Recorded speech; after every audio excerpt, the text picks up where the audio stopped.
Bienvenidos a Enlace desde Buenos Aires, Argentina. El gobierno de Javier Milei apuesta al crecimiento impulsando sectores como la minería y la energía, a los que incentiva con beneficios especiales. La contracara es que otras áreas como la industria y el comercio que no están recibiendo estos incentivos se paralizan o contraen. Y la histórica matriz productiva del país enfrenta un rediseño que ya impacta en la vida de los argentinos.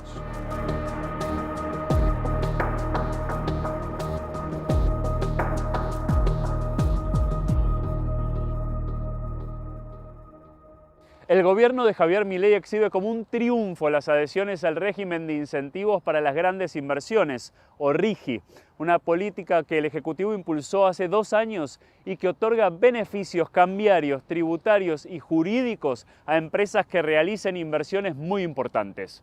Hasta fines de julio, los proyectos aprobados en el RIGI sumaban promesas de inversión por más de 35.000 millones de dólares. Más del 5% del PBI del país en 2025. El mayor número de proyectos aprobados corresponde a la minería. Se espera que el RIGI le dé un gran impulso y que se beneficie con miles de millones de dólares de inversiones en los próximos años, muy por encima de los 1.300 millones invertidos en 2025. El presidente de la Cámara Argentina de Empresas Mineras, Roberto Cacciola, explica hacia dónde puede ir el sector, que en ese año exportó por 6.000 millones de dólares. Nosotros estimamos que para el 2034-35 Argentina esté en el orden de los 25.000 millones de dólares de exportación para la minería, lo cual significa estar mucho más cerca de lo que exporta el agro. La minería todavía tiene mucho camino por recorrer para alcanzar al agro, sector líder exportador que en 2025 realizó ventas al exterior por más de 50.000 millones de dólares. Más cerca está la energía, de la mano del petróleo y el gas de Vaca Muerta, también beneficiada por el RIGI. En 2025 exportó por más de 11.000 millones de dólares, cifra que se espera supere este año. Pero mientras quienes reciben incentivos crecen, otros, como la industria manufacturera, la construcción y el comercio, se están viendo resentidos por la caída de la demanda, el freno de la obra pública y una política de flexibilización de las importaciones. Esto ha hecho menguar la inversión en sectores clave, que son grandes generadores de empleo. Y aunque el presidente Javier Milei se congratula de haber reducido la inflación y controlado el déficit fiscal, miles de empresas cerraron y el consumo masivo cayó. Para Milei todo esto es parte de un proceso de destrucción creativa que, según él, llevará a una transformación virtuosa de la economía argentina. La transición, ustedes están teniendo cambio tecnológico y están teniendo liberación de rendimientos crecientes, tienen cambio de precio relativo, va a haber reasignación de recursos. Va a haber sectores que le va a ir mejor y hay sectores que le va a ir peor. Los que les va peor, si no se adaptan, quiebran. Guido Sack, director del área de economía del Centro de Pensamiento Fundar, cree que está ocurriendo otra cosa.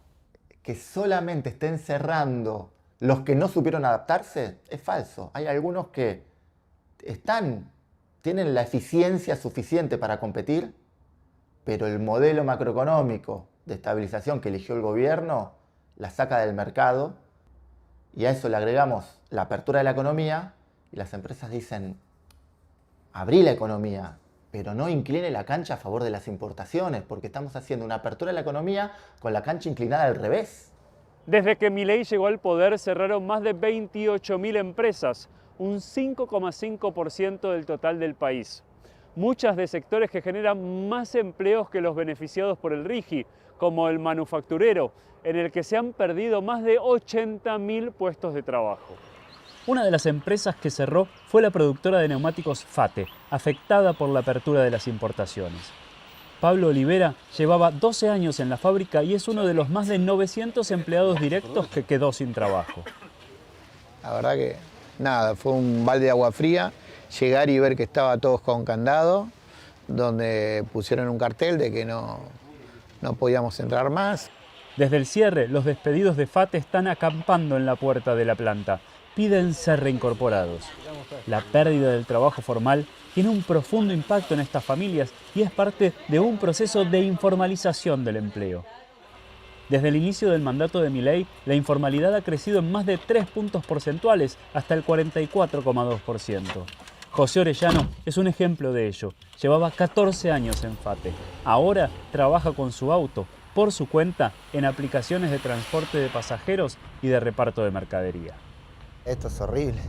Estoy haciendo 2 trabajos para poder sostener algo del gasto diario de la casa, porque tampoco es rentable tener que estar arriba de un auto 10, 12 horas manejando para por lo menos llevar la comida. Y aparte, yo tengo, como le dije, una hija con parálisis cerebral y dependía de la obra social. Según el gobierno, el camino trazado por sus políticas es el adecuado para el país, pero muchos no lo creen así. El veredicto definitivo se verá en los próximos años. Se sabrá si los incentivos a sectores como el minero y el energético empujarán al resto de la economía, o si la caída en la creación de empleo formal y en el consumo le pasarán factura en las urnas en 2027. Gracias por acompañarnos en esta edición de Enlace desde Buenos Aires, Argentina. Los invito ahora a seguir con la programación de France 24 en español.